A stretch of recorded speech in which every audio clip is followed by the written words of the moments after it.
কুরবানির সাথে আকিকা দেওয়া যাবে কিনা এই বিষয়ের উপর আজকে আমরা আলোচনা করছি ইনশাআল্লাহ।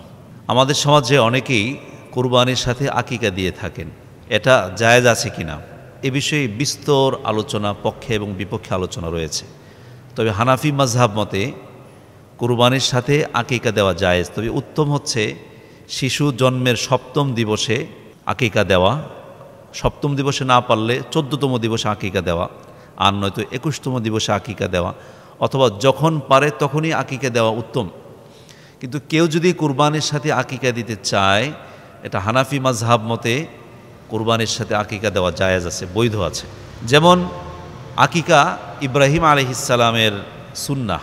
আকিকা আজকে নতুন কোনো আমল নয়, এটা হাজার হাজার বছর ধরে চলে আসা একটা আমল। এমনকি জাহেলি যুগেও আকিকার আমল ছিল, আকিকার এই প্রথা জাহেলি যুগেও ছিল। যেমন হযরত বুরাইদা রাদিয়াল্লাহু আনহু বলেন, কুন্না ফিল জাহিলিয়াতি ইযা উলিদা লি আহাদিনা গুলামুন।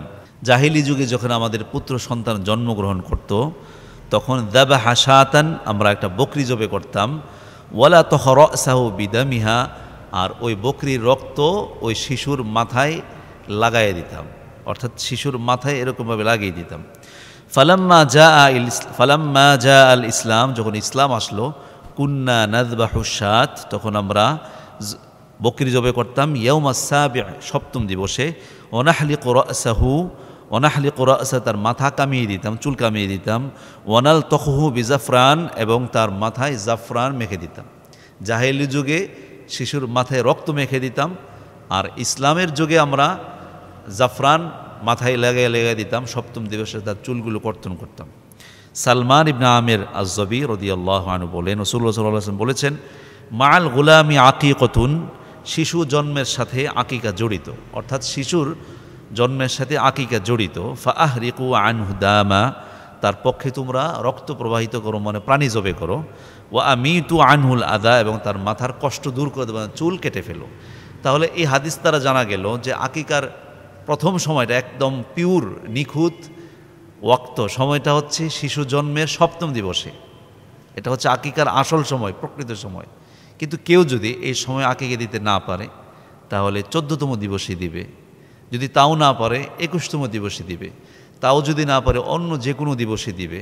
আর আকিকার ক্ষেত্রে ৭ শরিকের মধ্যে কুরবানিতে আকিকায় শরিক হওয়ার চাইতে আলাদা করে বকরি অথবা ছাগল ইত্যাদি আকিকা দেওয়া উত্তম। কিন্তু কেউ যদি কুরবানিতে আকিকায় অংশগ্রহণ করতে চায়, অর্থাৎ ৭ শরিকের মধ্যে এক শরিক কেউ যদি আকিকা হিসেবে অংশগ্রহণ করতে চায়, তাহলে এটা জায়েজ আছে, বৈধ আছে। তবে উত্তম হচ্ছে আলাদা করে বকরি দিয়ে অথবা ভেড়া, দুম্বা, যাই বলেন, এই ছোটো প্রাণী দিয়ে আকিকা দেওয়া, এটা হচ্ছে সুন্নাহ। যেমন রাসূলুল্লাহ সাল্লাল্লাহু আলাইহি ওয়াসাল্লাম হযরত হাসান এবং হুসাইন রাদিয়াল্লাহু আনহুর ৭ম দিবসে রসুল ছাগল অথবা বকরি কিংবা ভেড়া আকিকা দিয়েছিলেন। এজন্য আজকের আলোচনার মূল বিষয় হচ্ছে কুরবানির সাথে আকিকা দেওয়া জায়েজ, তবে উত্তম হচ্ছে আলাদা দেওয়া। আল্লাহ তাআলা আমাদের সবাইকে এই আমলটুকু করার তৌফিক দান করুন, আমিন। আসসালামু আলাইকুম ওয়া রাহমাতুল্লাহি ওয়া বারাকাতুহু।